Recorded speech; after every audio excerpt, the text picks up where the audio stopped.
I now call on Deputy Brid Smith to move the motion in her name and that of her party colleagues. I also understand that she is sharing her time with Deputies Mick Barry and Seamus Healy. Is that agreed? Agreed.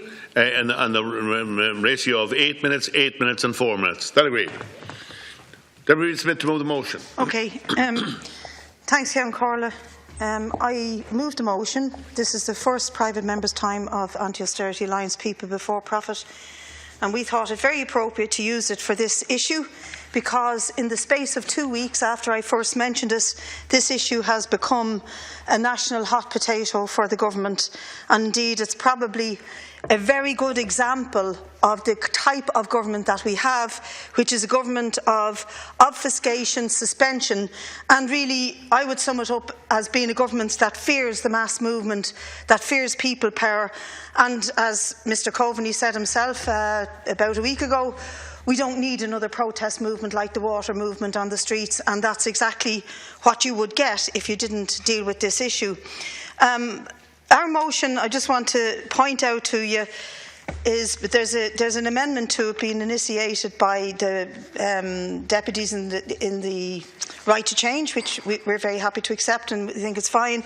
But there's an amendment to it issued by the government which I want to deal with quite comprehensively in a few minutes.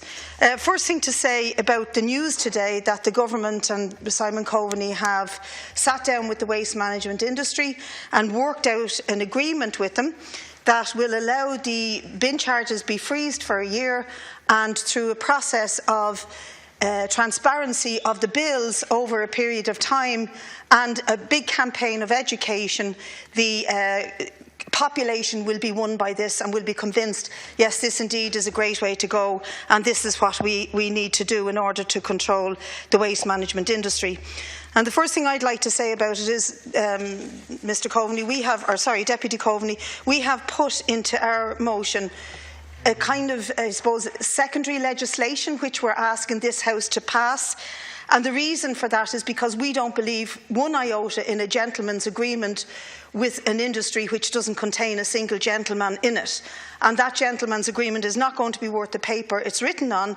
Instead, what we need is some kind of legislation that, number one, puts a cap on the annual charge, or the service charge as it's sometimes called, and number two, instead of having a minimum on the pay by weight, calls the pay by weight structures that you put into the last statutory instrument the maximum on the pay by weight, and number three, that will reinstate waivers not just for recipients of HSE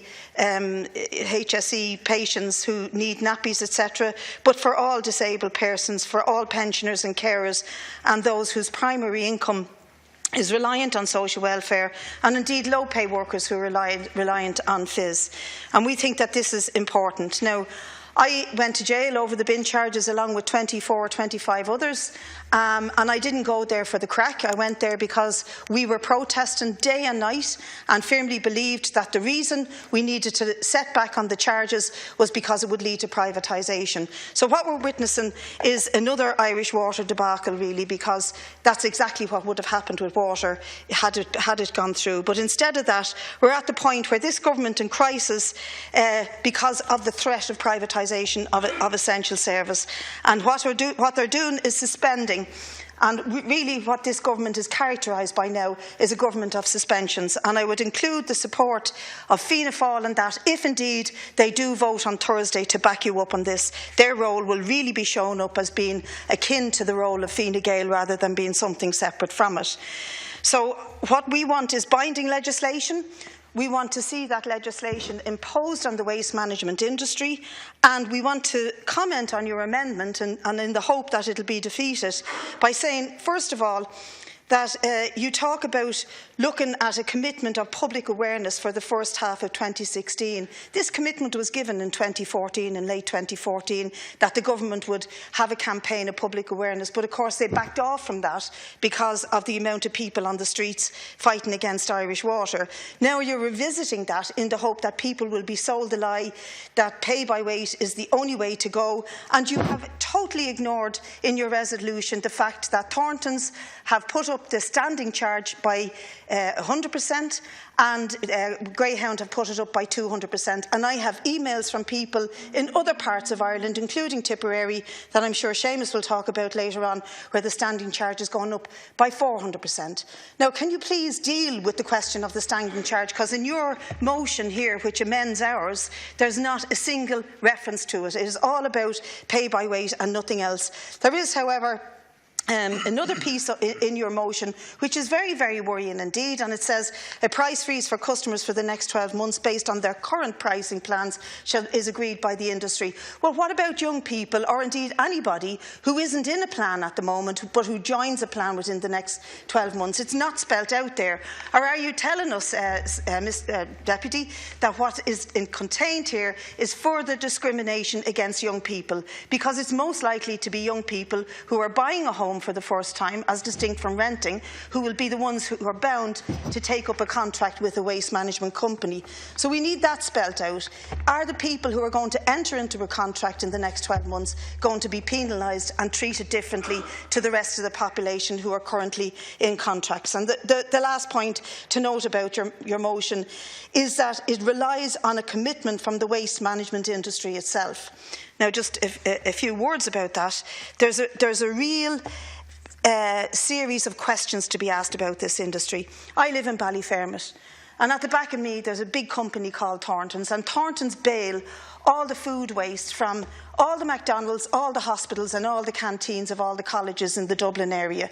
And Thornton's have spent quite a bit of money trying to deal with the pollution that causes, but they haven't dealt with it.